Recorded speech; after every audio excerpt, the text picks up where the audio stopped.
Enjoy a delicious and low-carb almond flour bread that fits perfectly into a keto lifestyle.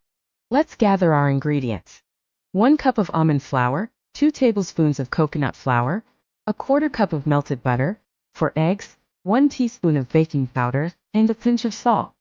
Preheat the oven to 350 degrees Fahrenheit, 175 degrees Celsius, and grease a loaf pan. In a bowl, mix almond flour, coconut flour, baking powder, and salt together. In another bowl, whisk together the eggs and melted butter until well combined.